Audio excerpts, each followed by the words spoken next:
Hello everyone, मैं हूं ललिता और आप लोगों का 7 स्टार किचन पर स्वागत है। आज मैं आप लोगों के साथ एक ऐसे बिस्किट की रेसिपी शेयर करने वाली हूं जो कि तवे पे बनकर तैयार हो जाएगी और इसे बनाना भी बहुत ही आसान है। बहुत ही कम चीज़ों से ये बनकर तैयार हो जाती है।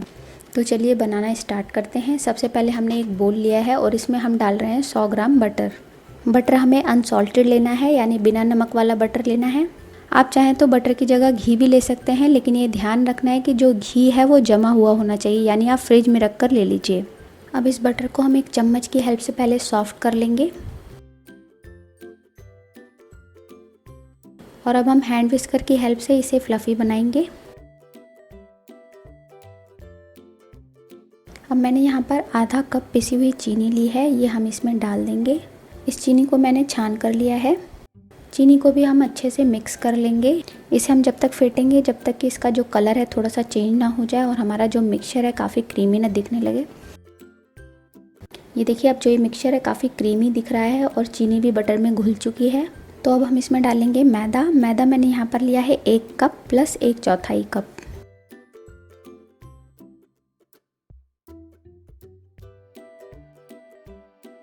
मैदे को अब हमें अच्छे से इसमें मिक्स करना है ताकि ये थोड़ा डो जैसा बन जाए। इसी स्टेज में हम इसमें 1 पिंच नमक भी डाल देंगे ताकि जो बिस्किट है उसका मीठापन काफ़ी उभर के आए। तो चलिए अब सभी चीज़ों को हम अच्छे से मिक्स कर लेंगे। इसे अब मैं यहाँ पर हाथ से मिक्स करूँगी ताकि जो डो है वो अच्छे से कंबाइन हो सके। अगर आपको ऐसा लग रहा है कि आपका जो डो है बहुत ही ज़्यादा ड्राई हो गया है, मिक्स नहीं हो पा रहा है, तो आप आधा से 1 चम्मच इसमें दूध मिला सकते हैं। लेकिन दूध बिल्कुल भी ज़्यादा मत करिएगा, नहीं तो जो बिस्किट हैं वो फूलेंगे नहीं। और हो सके तो बिना दूध डाले ही बनाइए, क्योंकि इसमें हमने बेकिंग पाउडर और बेकिंग सोडा का इस्तेमाल भी नहीं किया है। तो ये देखिए, डो हमारा रेडी हो गया है। डो को अब हम साइड में रख देंगे।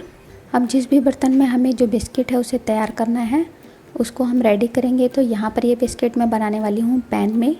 तो पैन को मैंने यहाँ पर रिफाइंड ऑयल से ग्रीस कर लिया है। इसके ऊपर मैं लगा रही हूँ बटर पेपर। अगर आपके पास बटर पेपर नहीं है तो आप सिल्वर फॉयल भी लगा सकते हैं, या फिर आप थोड़ा सा मैदा छिड़क कर भी इसमें बिस्किट्स रख सकते हैं। बटर पेपर के ऊपर से भी हम थोड़ा सा रिफाइंड ऑयल लगा देंगे ताकि बिस्किट आसानी से बाहर आ सकें। तो चलिए अब बिस्किट्स बना लेते हैं। बिस्किट्स आप एकदम छोटे छोटे बनाइएगा ताकि आसानी से अच्छे से पक जाएं। ज़्यादा बड़े बिस्किट्स बना देंगे तो वो पक नहीं पाएंगे। तो मैंने नींबू के आकार का डो ले लिया है और इससे अब मैं बिस्किट बना रही हूँ। तो ये देखिए, हमारा जो बिस्किट है तैयार हो गया है। इसी तरीके से हम सारे बिस्किट बनाकर तैयार कर लेंगे। तो चलिए अब इन बिस्किट्स को थोड़ा गार्निश भी कर लेते हैं। मेरे पास यहाँ पर चोको चिप थे तो मैं इस पे लगा दे रही हूँ। अगर आप चोको चिप नहीं लगाना चाहते हैं तो थोड़े बहुत ड्राई फ्रूट्स वगैरह लगा सकते हैं, जैसे काजू बादाम पिस्ता लगा सकते हैं। तो ये बिस्किट अब हमारे बेक होने के लिए रेडी हो गए हैं। तो आज इन्हें मैं बनाने वाली हूँ तवे पे। तो उसके लिए मैंने यहाँ पर तवा पहले से प्री हीट कर लिया है। तवे को मैंने 5 मिनट तक मीडियम फ्लेम पर पहले से गर्म कर लिया है।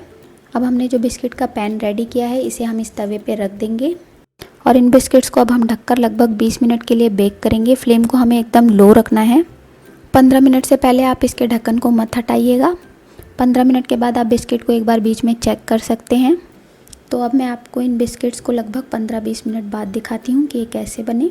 तो ये देखिए, जो बिस्किट हैं इन्हें पकते हुए लगभग 20 मिनट हो गए हैं और जो इन बिस्किट्स की साइड है इसे देखकर ही लग रहा है कि जो बिस्किट है वो पक चुके हैं। तो अब हम पैन के ढक्कन को हटाएंगे और फ्लेम को अब हम बंद कर देंगे। पैन को तुरंत उतार कर हमें साइड में रख देना है।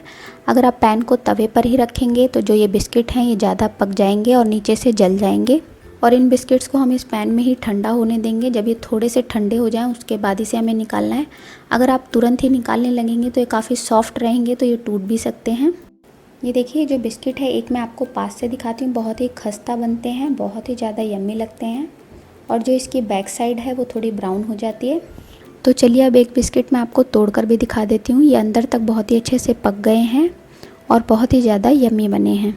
आप इस तरीके से बहुत ही आसानी से अपने घर में बेकरी वाले बिस्किट बनाकर तैयार कर सकते हैं। तो आप भी इस रेसिपी को ट्राई ज़रूर करिएगा।